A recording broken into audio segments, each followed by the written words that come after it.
You need the exact reason I can't come to work today? Okay. So, I worked for a mid-size regional transportation company years ago. It had ambitions of being much bigger than it was. And to that end it started to attract a certain type of HR employee. That is to say, the type that wanted to be in control and try and deny anything such as time off for being ill, etc. Now back then I was the good employee. Almost never called in sick. Very rarely took a day off, and when I did I would pick up an extra shift to help out. And for the first few New Years I was there if anyone was legitimately sick. The manager knew his people well enough, he'd only make it an issue if it needed to be. Then came the new HR hire, which in short order took away the ability of the manager to make those sorts of calls. And it was replaced with you having to call and leave a voicemail for HR stating name, rank, serial number, best contact method, and the reason you could not show up at work that day. At first people gave generic descriptions between not wanting to be overly graphic or gross someone out, but the kibosh was put to that, telling us we had to specifically lay out exactly why we couldn't work. Cue the MC. This HR rep had a reputation for not being able to handle anything that wasn't all prim and proper. So the next time I had to call in, it was bad. Like if the girl from The Exorcist ate Taco Bell first, but I followed the rules and explained how I was sick and couldn't come in that day because I was having explosive diarrhea out both ends. And if they needed to call me I'd try and answer, but hope they would be understanding if I didn't answer. And I'd call them right back. Upon my return to work it was impressed upon me that what I'd done was unnecessary, but they couldn't do anything as I was just doing exactly as they'd asked. Needless to say, we were never again pushed for a detailed reason as to why we were calling in sick. It was impressed upon me that what I'd done was unnecessary. And how exactly are you supposed to phrase explosive diarrhea so that it won't upset the HR rep's delicate tendencies, while also getting the point across that you are too ill to work, while also not being so vague that they question your illness? Where I am from, that's illegal. You have no reason to let your employer know what exactly you have. That's personal info.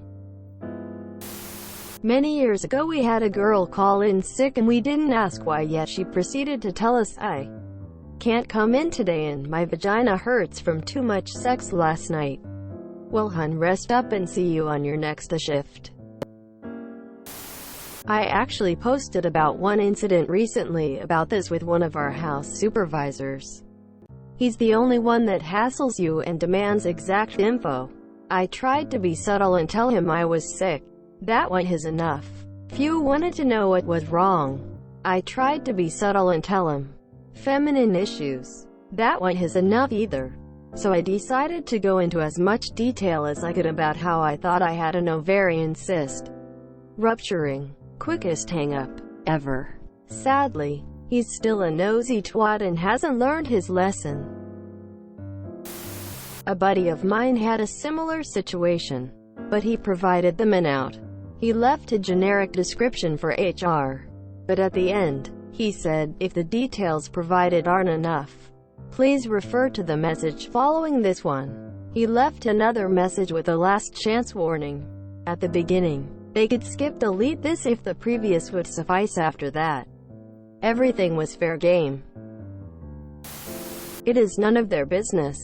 I had one manager who did this, demanded an explanation. I tried to just say women's issues, but he pushed for more. So I described in detail what was happening. I have endometriosis and described the pain and amount of blood in great detail. He never asked again. Now they aren't allowed to ask. Like if the girl from The Exorcist ate Taco Bell first, haha, tears of joy. This is still pretty vanilla. It is what it is. If you went to the doctors and said you had explosive diarrhea, they'd know exactly what you were talking about. It's not unnecessary detail. If you said that the last bit was dribbling out your hole into a toilet bowl that was already pebble dashed with the liquidy fruits of your intestinal distress, then yeah, that would have been too much. I once had an employer who wouldn't approve your time off unless you stated a specific reason. She denied my time off to see my dying grandmother one last time. My coworkers all covered for me so I could go anyway. When I requested off for my destination wedding, she refused to approve any of it until I found someone to cover every shift. This was over a year before the wedding. Boy, I would not have lasted long there. Me putting in for time off is informing the company that I will not be available for that time. Period. Not a request that I might be allowed to not earn a check. At my previous employer, we didn't have sick days, we had personal days. No reason needed. Technically, vacation days were supposed to be scheduled at least 2 weeks in advance and couldn't be taken as half days. But if you exceeded your personal days, there was never an issue with taking vacation time, or even half a vacation day, without notice. And if you ran out of that, too, then you could just take an unpaid day. At my current employer, it's not even that formal. It's expected that if you are sick, you will stay home, and maybe work from home if you can, so that you don't spread it around. It's expected that you let your peers know that you won't be in so that they can make sure nothing important is missed. But that's about all that is required as long as your projects are on schedule. Granted, I'm in IT, so I'm probably not considered to be just another replaceable cog. But it's nice to be treated like an adult.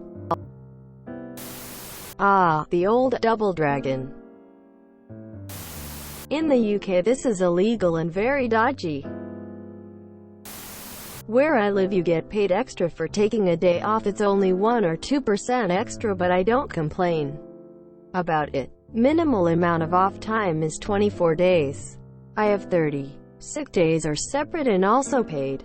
And even if you voluntarily tell your employer what you have when calling in sick, he is not allowed to note it somewhere, let alone fire you if he thinks it's not a reason, or for not telling him what you have. They always need a valid reason to fire someone.